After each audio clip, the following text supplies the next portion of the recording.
여러분 안녕하세요. 함께하는 장기투자 채널 장기투입니다. 오늘은 루시드를 살펴보기에 앞서서 전기차의 미래를 먼저 살펴보도록 할게요. 국제에너지기구 보고서에 따르면 전 세계 각국은 내연기관 자동차 사용을 규제하는 정책을 내놓고 있는데요. 노르웨이 같은 경우는 2025년에 내연기관 자동차 판매를 중단하고 100% 전기차만을 판매하겠다는 규제 정책을 내놓고 있고, 덴마크, 아이슬란드, 아일랜드, 이스라엘, 네덜란드, 스코틀랜드, 싱가포르, 슬로베니아, 스웨덴, 영국과 같은 나라는 2030년을 목표로 하고 있어요. 한국은 2050년을 목표로 하고 있는데, 한국이 탄소 제로 정책에서는 가장 대응이 늦은 나라이기 때문에 한국이 탄소 제로 시기로 목표하고 있는 2050년이 되면 전 세계는 자동차에 있어서는 완벽하게 탄소 제로 시대로 접어들게 되지 않을까 싶어요. 이번에는 조금 더 구체적인 수치로 향후 전기차 예상 판매량을 살펴보도록 할게요. 국제에너지기구 IEA는 두 가지 시나리오로 전기차의 미래를 예측했는데요. 먼저 저희 투자자 입장에서는 보수적인 시나리오인 Stated Policies 시나리오, 그러니까 현재 나온 규제 정책으로 예상한 전기차 판매 시나리오를 먼저 살펴보도록 할게요. 참고로 BEV는 순수 전기차이고 PHEV는 하이브리드 자동차, FCEV는 수소전기차를 말하는 거예요. 그런데 우리는 오늘 루시드를 살펴보려고 하는 것이기 때문에 순수 전기차인 BEV 수치만 살펴보도록 할게요. 아무튼 보수적인 시나리오 상에서 2030년이 되면 순수 전기차의 판매 대수는 1,400만 대 정도로 2020년 200만 대 정도보다 7배 정도 늘어날 것이라고 예상하고 있네요. 그리고 이번에는 저희 투자자 입장에서는 다소 긍정적인 시나리오인 지속 가능한 발전 시나리오 상에서 순수 전기차의 판매량을 살펴보도록 할게요. 지속 가능한 발전 시나리오 상에서는 2030년 순수 전기차의 판매량은 2,800만 대 정도로 예상되고 있는데, 이는 2020년 200만 대보다 14배가 늘어난 수치이네요. 그래서 국제에너지기구는 2030년에 순수 전기차의 판매량을 2020년 대비 최소 7배에서 14배 정도가 늘어날 것으로 예측하고 있다고 생각을 하시면 될 것 같아요. 그리고 보수적인 시나리오 상에서는 2030년 전체 판매 차량 중에서 전기차가 차지하는 비율은 17.3% 정도로 예상되고 있고, 널널한 시나리오 상에서는 전체 판매 차량 중에서 전기차가 차지하는 비율은 36% 정도로 예상되고 있는데요. 이 말은 어차피 언젠가는 모든 자동차가 전기 자동차로 개편된다는 관점에서 보면 어떤 시나리오로 보더라도 2030년이 돼도 여전히 전기차 시장은 아직 시작도 하지 않은 시장이라는 말로도 해석을 할 수 있어요. 이렇게 전기차 시장은 성장성이 정말 유망해 보이는 시장이기 때문에 테슬라가 전 세계 자동차 시장 시가총액 1위를 차지하고 있고, 아직은 땡전 한 푼 벌지 못하는 리비안이나 루시드 같은 전기차 기업들이 각각 미국 내 전기차 시장 시가총액 3위와 6위를 차지하고 있는 것 같아요. 심지어 리비안은 GM이나 포드와 같은 전통적인 자동차 기업들도 제껴버렸을 정도예요. 이들 기업이 지금 벌고 있는 돈을 보면 도저히 이런 밸류에이션을 부여할 수 없겠지만, 주식시장은 선반영이라는 기적의 용어가 있기 때문에 전기차 시장의 미래를 본다면 어느 정도 납득이 가기도 하네요. 물론 국제에너지기구가 아무리 공신력 있는 단체라 할지라도 예측은 예측일 뿐이기 때문에 이 예측대로 미래가 흘러간다는 보장은 없을 거예요. 다만 막연하게 감으로 전기차 시장이 이 정도 될 거야 라고 생각하면서 투자를 하는 것보다는 구체적인 데이터를 가지고 투자를 하는 것이 훨씬 더 바람직한 투자이지 않을까요? 물론 갑자기 신기술이 나와서 전기차를 건너뛰고 아이언맨의 아크 원자로처럼 초소형 원자로를 놓고 다니는 자동차가 나온다거나 하면 이런 예측이 무의미해지겠지만, 개인적으로 저는 황당한 기술보다는 전기차의 미래에 베팅을 하고 싶네요. 지금부터는 루시드에 대해서 자세히 살펴보도록 할게요. 루시드는 테슬라의 차량 엔지니어링 부사장이자 모델 S의 수석 엔지니어였던 피터 롤린슨과 아우디의 수석 디자이너와 마스다의 디자인 책임자로 활동했던 데렉 젠킨스에 의해서 설립됐는데요. 이렇게 기술을 담당하고 있는 피터 롤린슨과 디자인을 담당하고 있는 데렉 젠킨스에 의해서 설립된 루시드는 CCIV라는 스펙을 통해서 올해 7월 달에 나스닥에 우회 상장을 했는데요.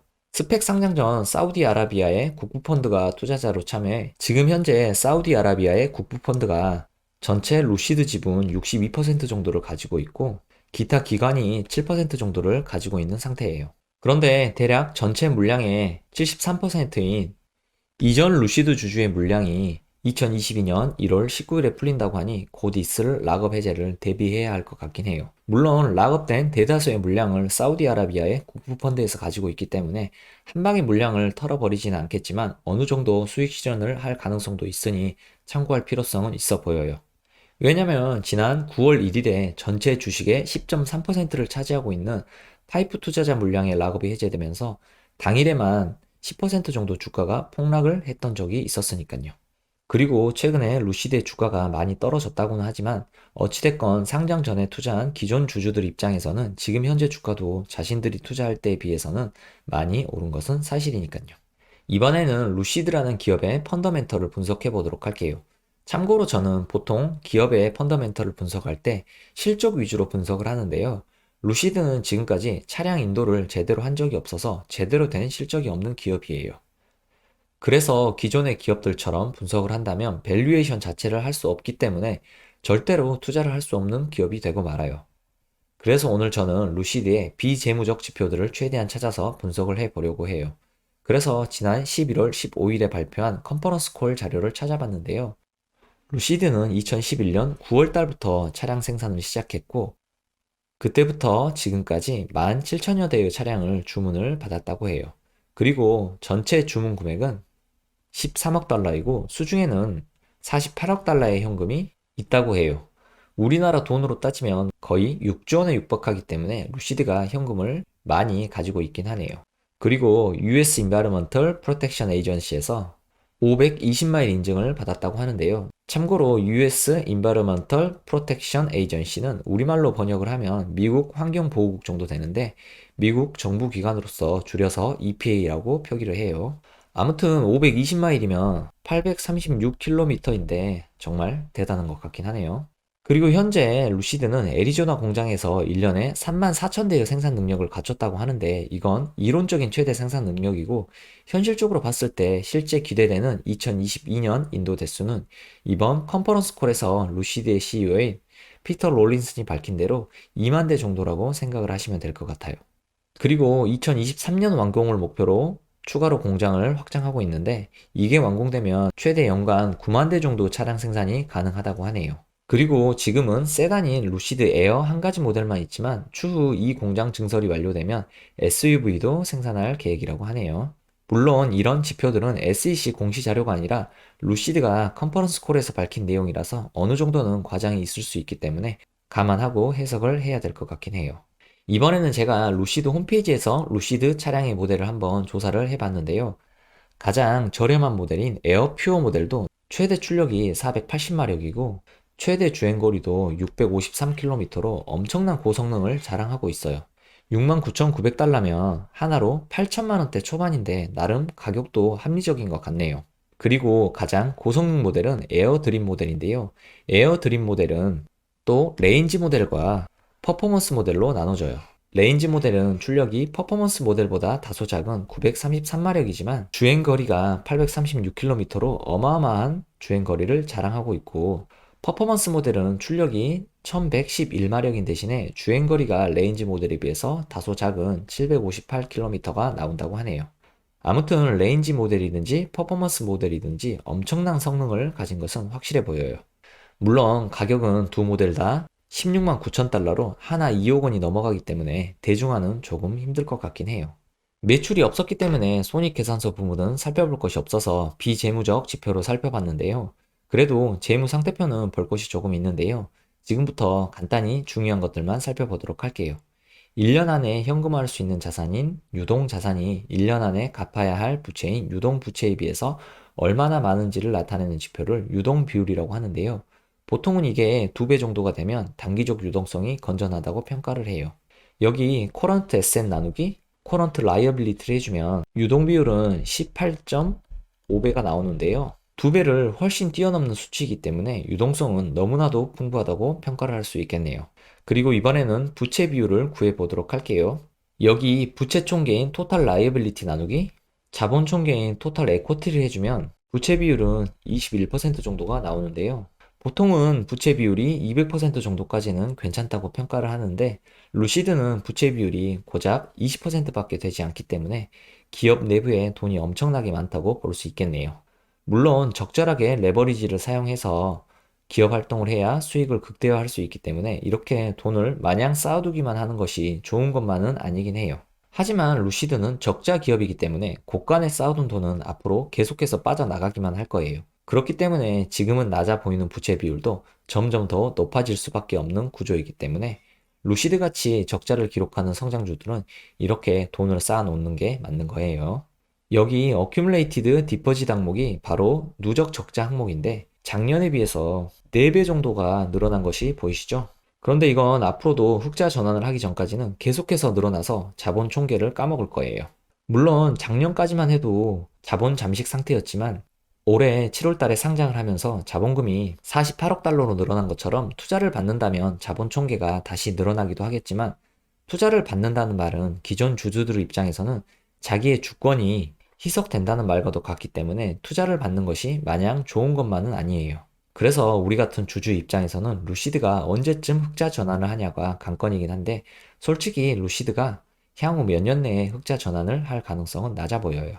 언제 흑자 전환을 하겠다고 예상을 하는 애널리스트조차 없는 상황이니까요. 그나마 있는 자료가 한 명의 애널리스트가 예측한 EPS 예측치인데요. 일단 2023년까지는 확실하게 적자를 기록할 것이라고 예측을 해 놓았어요.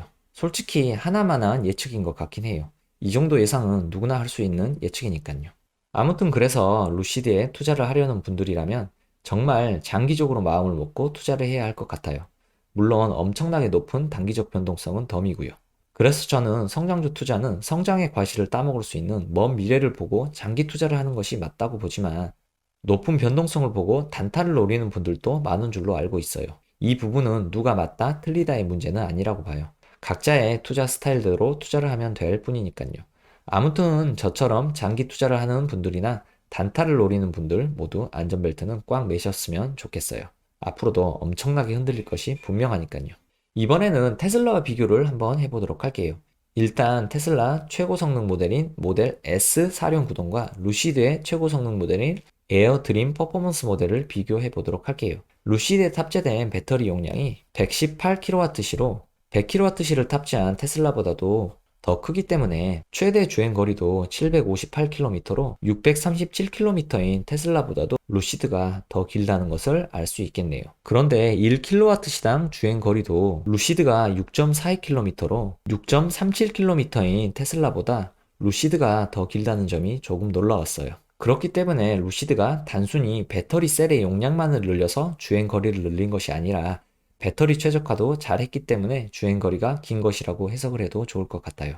그리고 여기 나온 주행거리는 미국 환경보호국 EPA 인증 주행거리이기 때문에 공신력이 있다고 생각을 하셔도 될 것 같아요. 그리고 충전 속도도 루시드가 테슬라를 앞서고 있는데요. 테슬라는 15분 충전에 269km를 가는 반면에 루시드는 20분 충전에 482km를 가기 때문에 테슬라는 1분 충전에 18km, 루시드는 1분 충전에 24km를 갈 수 있다고 볼 수 있어요. 따라서 충전 속도와 주행거리 측면에서는 루시드가 테슬라보다 조금 더 앞선다고 볼 수 있겠네요. 그리고 출력은 1111마력으로 루시드가 앞서는 반면에 최고 속력은 테슬라가 322km로 270km인 루시드를 앞서고 있네요.